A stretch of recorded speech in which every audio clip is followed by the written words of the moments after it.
My adopted sister lied about me and destroyed everything.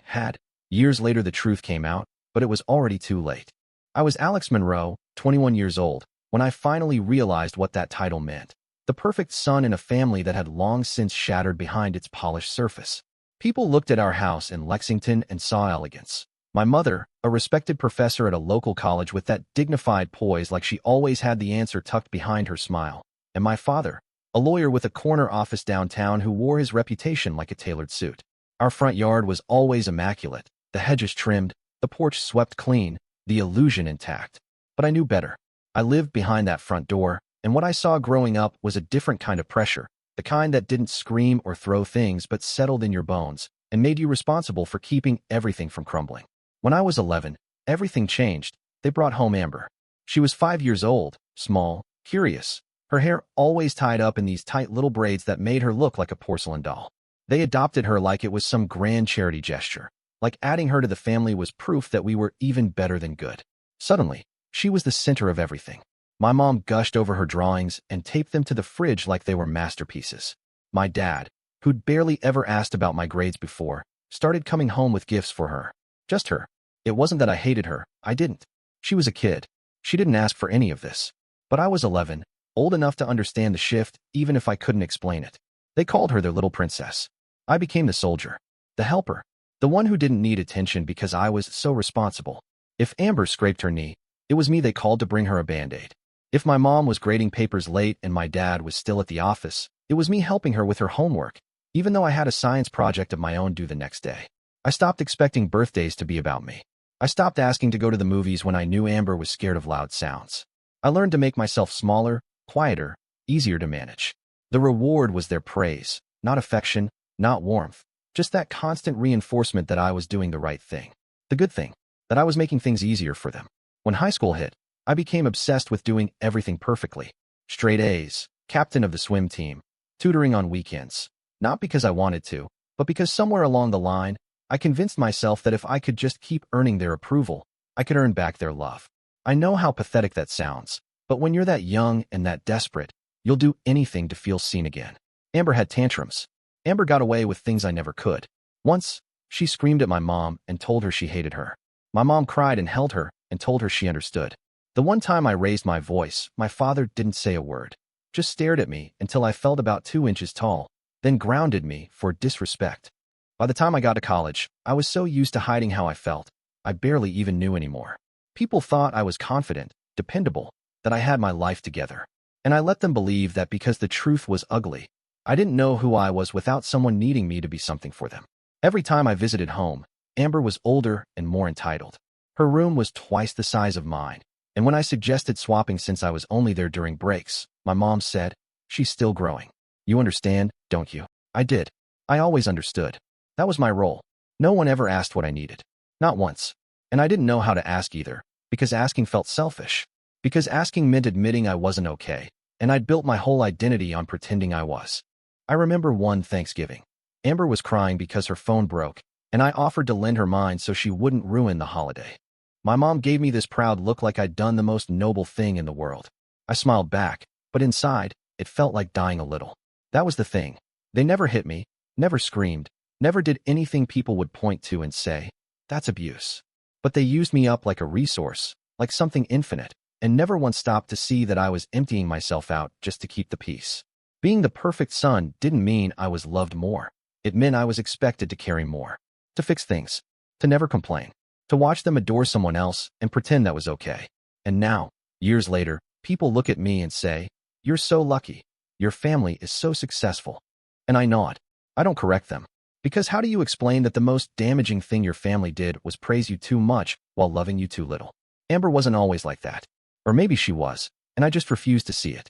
For years, I made excuses for her behavior, telling myself she was still adjusting, still figuring things out, still a kid. But the truth is, from the beginning, she learned fast that she could say anything, do anything, and no one would question her. Not really. My parents built her a throne out of their guilt and good intentions, and she grew into it like it was made for her. By the time she was in middle school, she'd already figured out how to turn every little inconvenience into a full-blown crisis. She'd get into fights with friends, come home crying, and somehow spin it so that everyone else was cruel and she was the victim. And my parents, God, they'd lap it up like it was gospel. My mom would cancel plans to sit with her for hours, stroking her hair and whispering reassurances. My dad would call teachers to complain that she was being unfairly targeted. No one ever asked if the stories made sense. No one ever asked me what I thought. And even if they had, I wouldn't have said a word. That was my job, remember? The protector. The one who kept the peace. She got caught lying more times than I can count. About stealing. About skipping class. About other people saying things they never said. Once, she accused one of her teachers of calling her stupid. My dad stormed into the school ready to raise hell. Turned out the teacher had actually praised her essay and said she had potential. But even then, my parents didn't really care about the truth. They just said the teacher must have been backpedaling because of parent pressure. She was 16 when she started telling people she thought she was adopted against her will, that she never felt like part of the family, that we treated her like an outsider. My mother cried when she heard that, said she didn't know Amber felt so alienated. She started going out of her way to accommodate her, buying her gifts for no reason, letting her skip chores, even rearranging family vacations because Amber said certain destinations gave her bad energy. Meanwhile, I was just expected to understand, to adjust, to support her, always, no matter what. When she started accusing her friends of betraying her for things that never happened, it was me she called in tears, expecting me to back her up. And I did. Every time. I'd talk her down, tell her she was loved, try to reason with her. I thought maybe if I just stayed patient, if I showed up for her enough, she'd grow out of it. But she didn't. She only got louder, more entitled, more volatile. She'd go through phases, vegan for a week, spiritual healer the next, conspiracy theorist by the weekend. And every time she'd act like the world was wrong if it didn't immediately fall in line with her newest identity. My mom would just smile and say Amber's figuring herself out. Like the rest of us weren't allowed to have phases too. If I so much as rolled my eyes, it was suddenly a personal attack. I tried to keep my distance without it being obvious. I stopped answering her texts the minute they started spiraling into emotional tirades. I avoided coming home when I knew she'd be around. At first, she'd call me and leave these long, rambling voicemails about how I was abandoning her, how I was the only one who ever understood her. I never returned them. After a while, she stopped leaving messages altogether. Just sent passive-aggressive texts like, "Hope you're okay ignoring your family again," or "Glad you've moved on to your real life." I muted her number. Didn't block it. I wasn't ready to go that far. But I stopped looking at it. Family dinners turned into cold performances. She'd walk in late, wearing something deliberately outrageous, all eyes on her, and my parents would light up like it was the second coming. Meanwhile, I'd get asked why I didn't call more, why I missed Easter, why I was so quiet. If I ever brought up the fact that Amber had lied again, about something she said, something she did, some ridiculous drama she dragged into the house, my mother would sigh and say, "She's sensitive. You know that." And my father, without fail, would end the conversation with, "She's your sister. You don't turn your back on family." That line, "You are family," got thrown around so much it stopped meaning anything. It wasn't love. It was obligation. A way to guilt me into silence, into proximity, into tolerating a relationship that was more take than give. They never said it to her when she lashed out, when she ignored birthdays, when she ghosted the entire family for months because someone forgot to compliment her haircut. But the minute I pulled away, the moment I stopped showing up the way they expected, suddenly, I was the cold one. The ungrateful one. The one who didn't understand the value of family. The last time I saw her in person was at our father's birthday. She spent most of the dinner on her phone, occasionally chiming in with some dramatic story about how her latest roommate was a narcissist and a thief. My mother nodded sympathetically. My father gave a weary chuckle like this was all just part of being young. I sat there, sipping my drink, counting the minutes until I could leave. When I said goodbye, she hugged me, too tightly, and whispered, "Don't be a stranger." I said, "Take care of yourself," because I didn't know what else to say. That was 2 years ago. Now we exchange obligatory holiday texts. Merry Christmas, Happy Birthday, short and sterile, like distant acquaintances trying not to offend each other. She'll send the occasional group selfie with our parents when they visit her, and they'll guilt me for not being there. "She's still your sister," they'll say. "You only have one." And maybe they're right. Maybe that's true. But I've learned that blood doesn't mean loyalty. Family isn't a word you get to throw around when it's convenient. It's a commitment, and I was the only one who kept showing up until I couldn't anymore. She lives in her world, and I live in mine. And for the first time in my life, I'm okay with the silence between us. It was supposed to be a good day. One of those days where everything feels like it's finally paying off. We'd just wrapped up practice, our third win in a row, and I'd pitched like I was on fire. Coach clapped me on the back and told me to enjoy the weekend. My inbox had an email waiting from Montgomery and Yates confirming my summer internship was locked in. Not just some desk job either, real litigation shadowing, which, for a 21-year-old undergrad, was practically unheard of. My scholarship was solid for the next year, GPA untouched, future airtight. Baseball captain, pre-law track, with a resume built like a launch pad. Everything was finally moving. I didn't even see the first few calls come in. My phone was buried in my gear bag, and I didn't bother to check it until I was back in my dorm, halfway through changing. When I finally glanced at the screen, the notifications just kept coming. Missed calls from mom, dad, a few from unknown numbers, even one from my aunt. At first I thought someone had died. That icy, stomach drop kind of panic that hits before you even know why. My hands started to shake as I opened my messages. The texts were worse than the calls. Call us now. Alex, where are you? She told us everything. What the hell is wrong with you? I couldn't breathe. I tried calling my dad, straight to voicemail. Same with my mom. I dialed my cousin next, someone I knew wouldn't stonewall me, but she didn't answer either. I stared at my reflection in the mirror for a long time, shirt halfway on, face pale. I didn't know what was happening, but I knew whatever it was bad. It felt like the ground had already cracked underneath me. I just hadn't fallen through yet. The drive home was a blur. 45 minutes of silence, my car eating up miles while my mind kept replaying worst-case scenarios.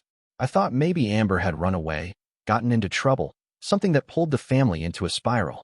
I didn't expect what I walked into. The front door was unlocked, which was the first bad sign. My dad always locked up by habit, even if we were just stepping out for the mail. I stepped inside and everything felt still. Too still. The living room was full, both of my parents, sitting on the edge of the couch like they'd been frozen there, rigid and grim. My mother's face was tight with fury and tears. My father looked like someone had replaced the oxygen in the room with gasoline. And Amber was in the armchair, legs pulled up to her chest, arms wrapped around herself, hair messily tied back like she'd been crying for hours. Her eyes were red and glassy, and for a second I thought maybe I'd missed something. Maybe something had happened to her. Then she looked up at me, and the way she flinched, like I was some kind of monster, made something cold settle in my spine. What's going on? I asked, stepping forward slowly, hands half raised like I was trying not to spook anyone. My dad stood, fists clenched. Don't take another step.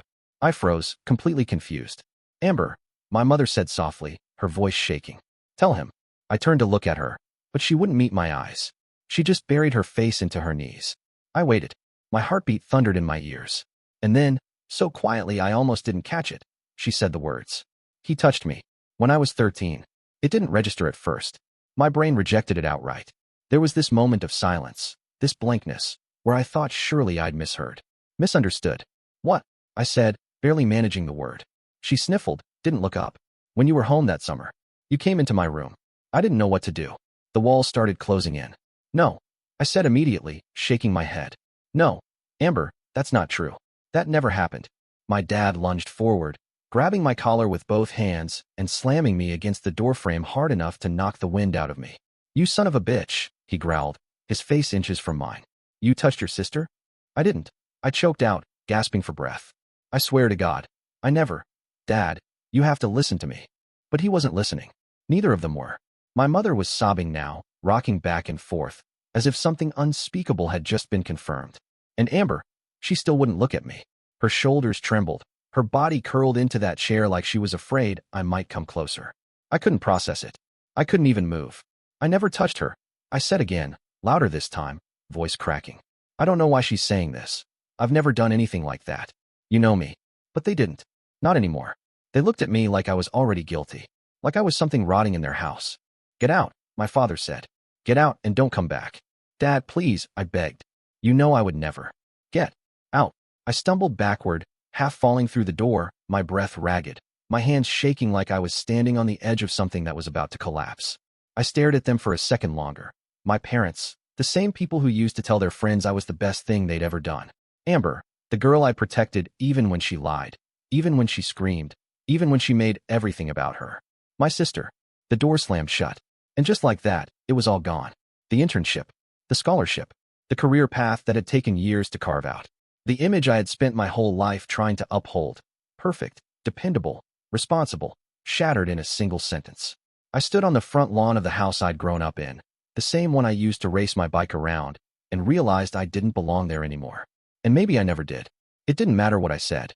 It didn't matter that I stood there with my hands shaking. eyes wide, voice cracking from disbelief. The moment Amber spoke those words, everything else became irrelevant. My explanations were background noise. My pleas, my denial, my desperate insistence that none of it was true, they meant nothing. No one was interested in hearing my side. They'd already made up their minds before I'd stepped through the door. My father didn't just kick me out. He dragged me out by the collar like I was a stain on the family name that had to be scrubbed out immediately. My feet barely hit the ground before the door slammed behind me.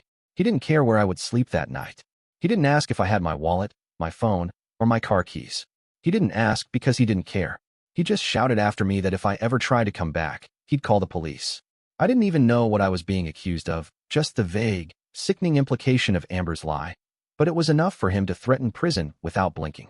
I drove away without a plan, without direction, without the faintest idea what to do next. I parked in a gas station lot off the highway and sat in the dark, staring at the dashboard, breathing like I'd just survived a car crash. I didn't cry. I couldn't. My body was too frozen, too numb. The kind of numb that doesn't come from cold, but from watching your entire life detonate in slow motion. By morning, the fallout had already started. My university email was flooded.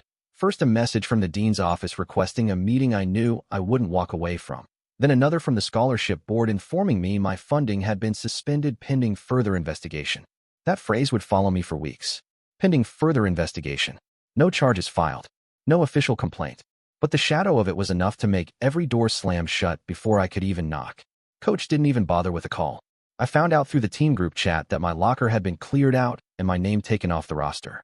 I tried reaching out to him directly, just to explain, just to ask for a chance to tell him what had really happened. I left one voicemail. One calm, measured, practically begging voicemail. He never responded. The next day, my access card to the gym stopped working. 2 days later, my student housing key was deactivated. They gave my spot to someone else without warning. I had 30 minutes to collect what little I had left. The rest was boxed up and tossed outside the dorm office like I was some transient who'd skipped out on rent. My friends, if you could even call them that anymore, went dead silent. The same people who used to tag me in every weekend photo, who begged me to help them with essays, who cheered for me from the bleachers like I was some kind of hero, they vanished. Texts left unread. Calls unanswered. I even sent a message to Nate, my supposed best friend since freshman year, just asking to meet in person. He replied with one word. Can't. That was it. No explanation, no confrontation, just a quiet confirmation that I'd been blacklisted. Even my godfather turned his back. I called him thinking, hoping, that maybe he'd hear me out. He was a retired judge. The kind of man who used to tell me stories about truth and due process and how important it was to never jump to conclusions. He didn't let me finish 2 sentences before cutting me off. I don't know what happened, he said coldly, but I won't be involved. It's better if we don't speak. Click. Just like that. A man who used to call me his second son hung up like I was a stranger asking for money. Every resource I had gone. Every connection, every carefully laid stepping stone, ripped out from under me. I checked my bank account and saw numbers that couldn't carry me through 2 weeks, let alone start a new life. My internship, the one with Montgomery and Yates, gone before it even began. I didn't even get a call. Just a form email. In light of recent developments, we're no longer able to proceed with your placement. No one asked for proof. No one even asked for my side. The accusation was enough. I spent the next few nights sleeping in my car. It wasn't by choice. I didn't have anywhere else to go. I parked in well-lit grocery store lots and reclined the driver's seat, curling into my jacket to keep warm. I kept my phone on silent, not because anyone was calling anymore, but because I couldn't stand the sound of it buzzing and hoping it might be someone who still gave a damn. My body hurt in places I didn't know could ache. My mind ran in circles, trying to find the moment it had all gone wrong. But there was no moment. Just Amber's voice in that living room, and the sound of my father's footsteps as he dragged me out of the house. It was a trial without a trial. No courtroom. No evidence. No testimony. Just an accusation and a verdict handed down before I could even open my mouth. I didn't get a defense. I didn't get a second chance. I was guilty because she cried, and I denied it. Because I was calm, and she trembled. Because she told them what they were already prepared to believe. In one evening, everything I had built, every lecture I sat through, every paper I pulled all-nighters to finish, every hour spent training, networking, volunteering, preparing, was gone. And no one came to help me pick up the pieces. Not one person. I lived in the back seat of my car like it was a coffin with windows. The seats never reclined far enough. The roof always felt too low, and the air smelled like engine grease and stale sweat no matter how many times I cracked the doors. Every night I'd park in the corner of a strip mall lot behind the tire shop where I worked, engine off to save gas, hoodie pulled tight to trap the heat. I'd ball up a jacket as a pillow and curl around it like a dog in winter, legs pressed against the door, ribs aching from the angle. I slept with one eye open. Not because I thought someone would try to rob me, because I couldn't stop replaying everything. Over and over. Amber's voice. My father's hands. The door slamming shut. I ate once a day, if I was lucky.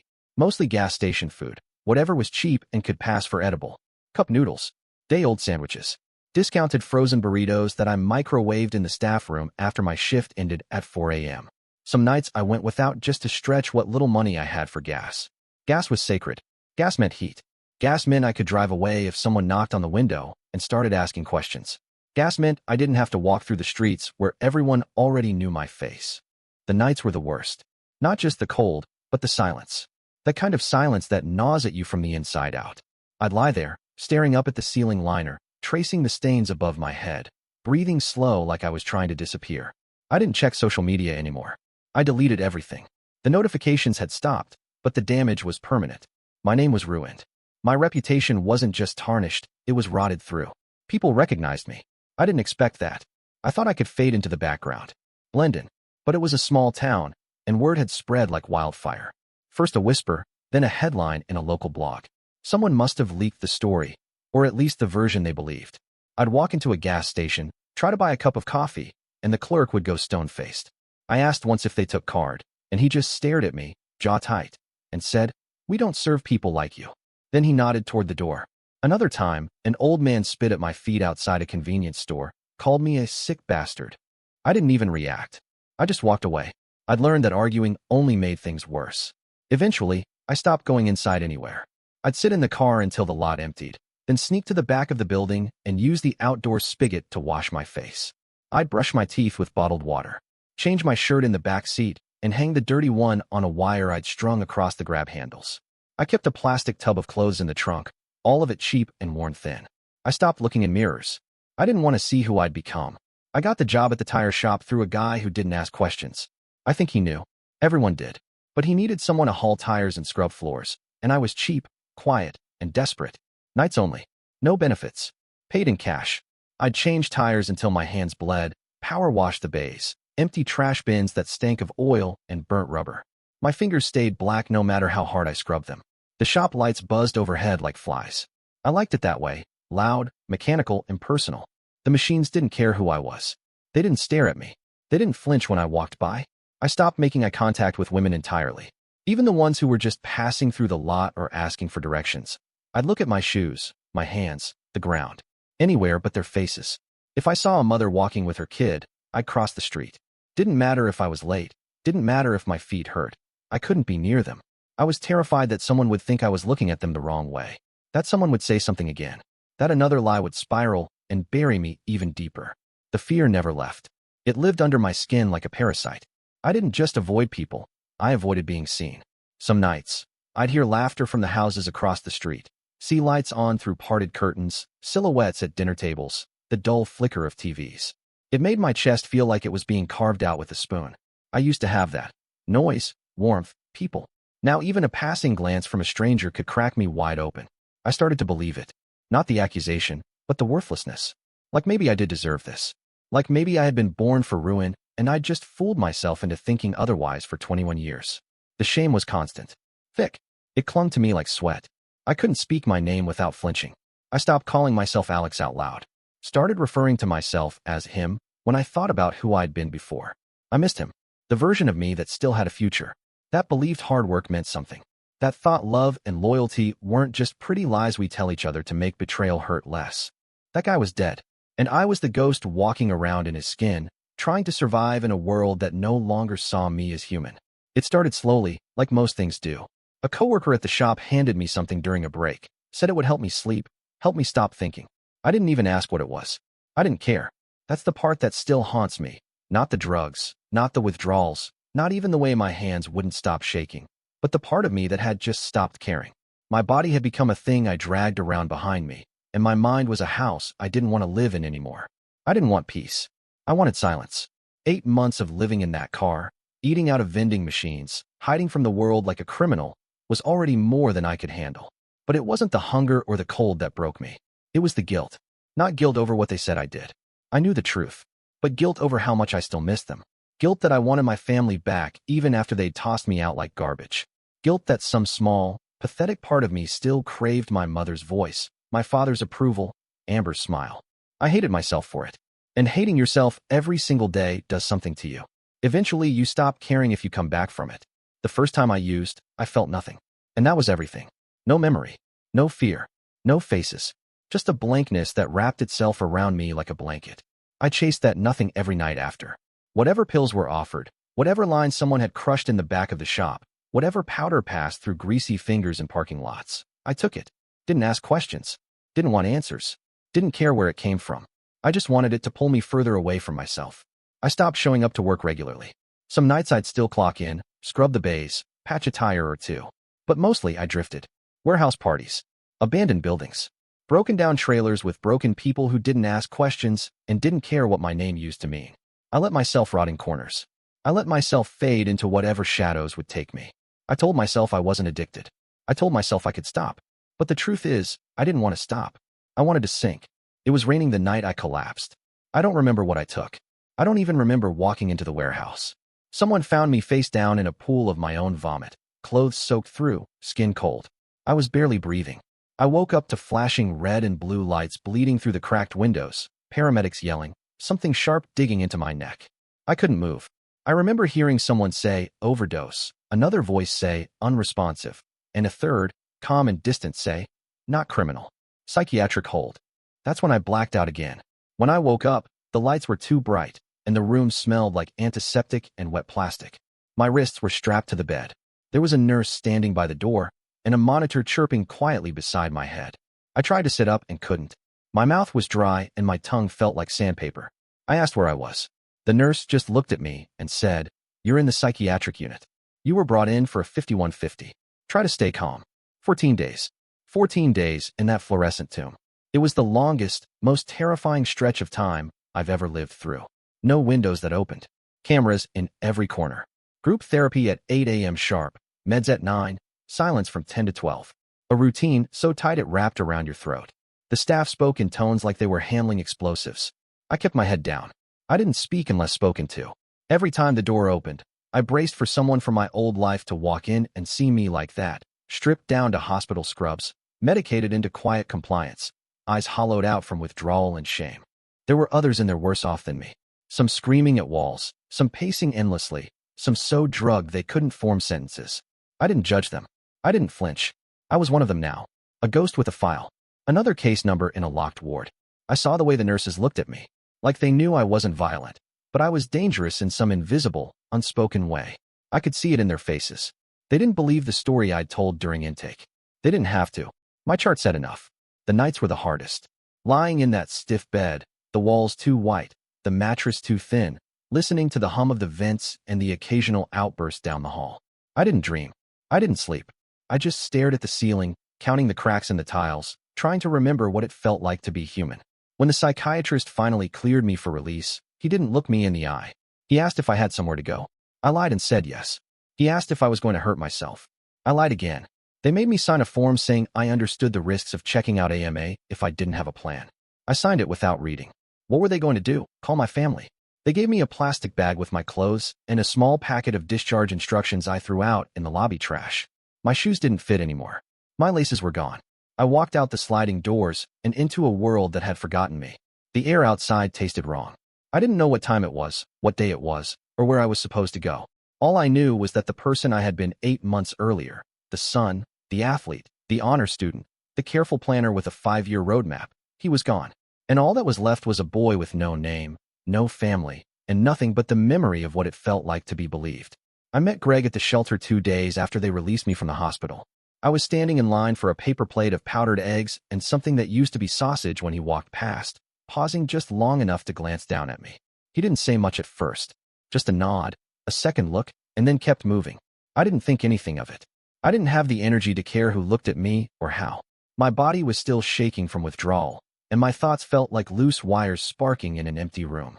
Later that afternoon, I found him outside by the donation bins, folding a tarp and taping up a box of worn-out boots. His sleeves were rolled up past scarred forearms, and his hands looked like they'd spent the last 2 decades gripping steel and dirt. He asked me how long I'd been out. I thought he meant prison. I told him I hadn't been in, just the ward. He nodded, like it made no difference. He didn't ask why, didn't ask what I'd done or what I was running from. He just said, "You know how to lift?" I told him I could. "You clean?" he asked next, and I hesitated. He looked me square in the eye. "Drugs. You clean?" I nodded, even though I wasn't sure if it was a lie yet. "If I find out you're not, you're gone," he said flatly. No drama. No warnings. That was the deal. He picked me up the next morning in a dented red pickup with more rust than paint. Drove me 30 minutes out past the edge of town to a sawmill that looked like it hadn't changed since the 70s. The place reeked of oil and pine, and the machine screamed loud enough to shake your ribs. I didn't ask questions. I just followed him in, kept my head down, and did exactly what he showed me. The first week nearly broke me. My muscles were shot, my stomach was still weak, and every time a board cracked or a blade screeched I flinched like a dog expecting a hit. But Greg didn't yell. He didn't hover. He didn't treat me like a ghost or a threat. He showed me how to stack the timber without smashing my hands. Taught me how to clean the teeth on the big saw without losing a finger. When I cut my palm on a nail the third day, he handed me a rag and some electrical tape and said, "Wrap it tight. You'll live." It was the closest thing to kindness I'd felt in almost a year. He let me sleep in the loft above the tool room. Said it used to be storage, but no one used it anymore.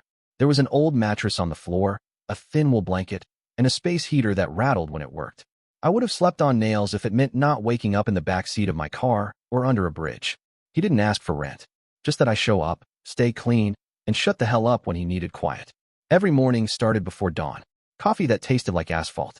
Tools that needed sharpening. Machines that needed grease. It was brutal, repetitive, and loud. But it was honest. My hands bled, my back ached, and my skin peeled from sun and sawdust. But for the first time in months, I didn't hate myself when I looked down at what I'd done that day. I could see the work. I could feel it. That mattered more than I could explain. Greg didn't talk much, but when he did, it meant something.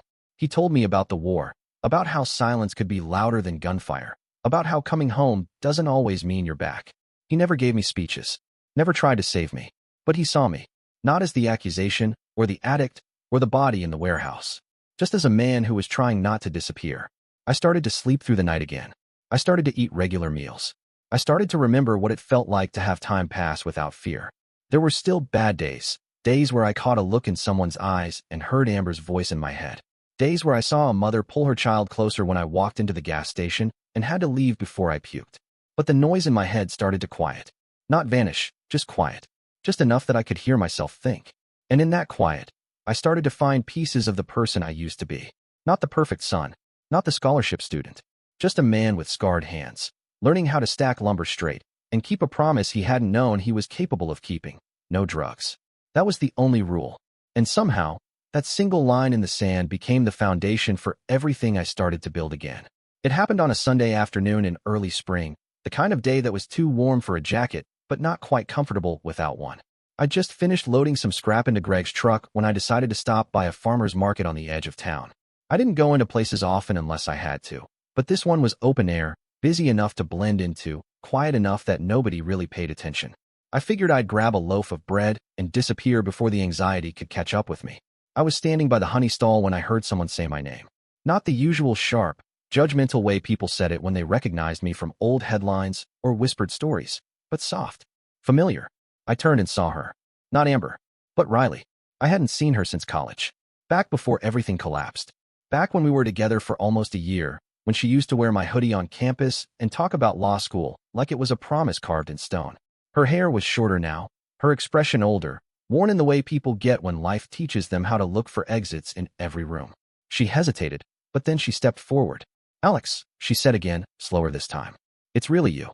I could barely speak. All the air in my lungs went tight. I thought she was going to slap me or walk away, or maybe say something loaded just to see how I'd react. But she didn't. She just stood there, searching my face, like she was trying to compare it to the version of me she remembered. We ended up sitting on a bench by the edge of the lot. She had a paper cup of lemonade in her hands. I kept my fingers locked together, elbows on my knees, heart pounding. I didn't know what to say. I didn't know if this was a setup or some kind of joke. But she talked first. Asked what I'd been doing. Where I'd gone. I gave short answers. Honest ones. Told her I worked at a sawmill. Told her I lived on a property out in the woods now. I didn't tell her everything. Just enough. And then she dropped it. Just like that. Amber told me what really happened, she said, looking down into her cup like the words had burned her tongue. About the accusation. About why she did it. I went cold. Everything in my chest stopped moving. She told you what? I said, slowly, careful not to let my voice shake. She admitted it, Riley said. We were at a party a few months ago, just talking. She was drunk. I guess something came up about lies and family and whatever. And she just said it. Said she made it all up. That she was angry at you. That you forgot her birthday or didn't text or something stupid like that. She said she wanted to teach you a lesson. I couldn't hear anything after that. Just the wind in the trees behind the parking lot. Just the blood in my ears, pounding like war drums. She said that. I asked, my voice flat but tight. She said those exact words? She laughed about it, Riley whispered. Like it was some harmless thing. Like ruining your life was just a tantrum. I sat there, unable to move. My jaw clenched so tight it hurt. I looked at her and saw something shift in her eyes. Pity, maybe, or regret. I wasn't sure which made me sicker. You still talk to her? I asked. No, she said quickly. Not after that. I haven't told anyone. I didn't know what to do. I pulled my phone from my coat pocket, unlocked it, and hit record. I asked her to repeat it. Everything. She looked at me, startled, but then nodded and did it. Clear voice, steady words, no stammering. She told the story again while the mic picked it all up. Every last syllable. After that, I didn't go back to the sawmill. I didn't go back to the loft. I drove straight to the city and walked into a lawyer's office I'd found online, the kind that handled wrongful accusations and defamation. I didn't have money. I didn't have proof beyond one voice memo and a face that most of the world still thought belonged to a predator. But I had the truth. Finally. Tangible. Audible. Real. The man behind the desk listened to the recording twice, leaned back in his chair, and asked me to start from the beginning. That was the start of it. The legal process. The letters. The consultations. The digging up of every record, every old file, every transcript, every name that had written me off without evidence. The war to claw my identity back from a lie that had swallowed it whole. 7 years too late. 7 years of silence. 7 years of guilt that never belonged to me. And finally, I had something that couldn't be denied. A confession no one expected. Not even me. When the news broke, when the recording spread and people finally heard Amber's voice admitting what she did, it didn't take long for the public to react. Articles came out. Threads exploded. Comment sections lit up with a kind of fury I hadn't known could exist on my behalf. Some people apologized, sure, but it was hollow. Too easy. Like clicking like on a tragedy. Like pity had a reset button. And then, the people who had set the fire came back holding buckets of water, as if they hadn't been the ones holding the match in the first place. It started with a check. No note. Just an envelope with my name on it, and a sum of money so large it made my stomach turn. I didn't touch it. I didn't ask who sent it, I knew. I left it on the table for a week, unopened, untouched, like it might disappear if I ignored it long enough.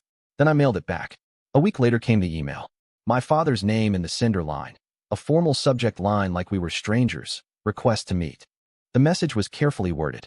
No apology. Just a series of statements about moving forward, making amends, and understanding the gravity of the situation. He didn't write sorry. Not once.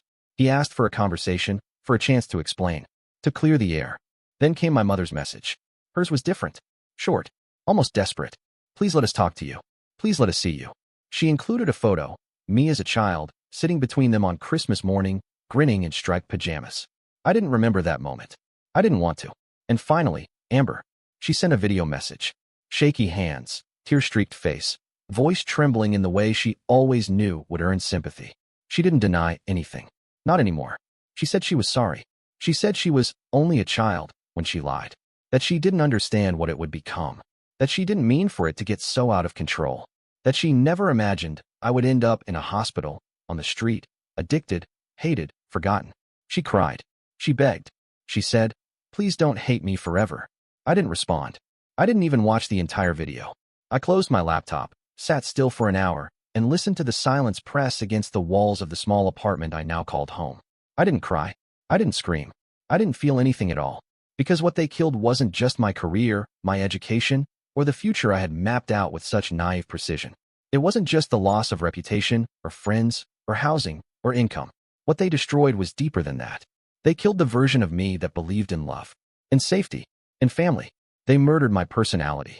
For years I carried guilt that didn't belong to me, wore it like a second skin, let it seep into every corner of my mind until I forgot who I was underneath it. I walked through the world like a ghost, afraid to laugh, afraid to hope, afraid to believe I was anything more than a headline.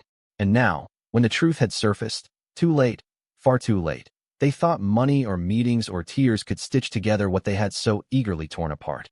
But there's no refund for a life dismantled. No conversation that can undo years of silence and exile. No apology strong enough to rebuild what was willingly sacrificed just to protect a lie. So I said nothing. I blocked their emails. I changed my number. I left the check sealed in an envelope and shoved it into a drawer just to remind myself of the price they thought my pain was worth. Forgiveness isn't owed just because someone asks for it. And sometimes the only power you have left is choosing not to give them a single thing more. Not your anger, not your sorrow, not even your voice. I didn't plan to tell my story. For a long time, I believed it didn't belong to me anymore. It had been ripped away, rewritten, branded on me by people who never cared what was true. But after the trial, after the apologies I never asked for, and the headlines that shifted from accusation to correction, I sat down in a room lit by a single desk lamp, opened a blank screen, and typed for hours. Every detail, every scar, every silence. I didn't clean it up. I didn't soften it. I told it exactly how it happened. I posted it on Reddit late one night. No fanfare. No clickbait title. Just, my sister accused me of something I didn't do. This is what happened. I expected it to disappear into the void like most things online do. But it didn't. By morning, the post had thousands of comments. By the end of the week, it had been shared across platforms I hadn't touched in years. Strangers reached out, not with pity, but with solidarity. Some told me they'd believed similar lies. Others said they'd lost everything to rumors and shadows. There were fathers, brothers, sons, silent casualties in a war no one talks about. People who'd been erased without trial, who'd never gotten their names back. I read every message. Every one of them made me feel like I hadn't survived for nothing.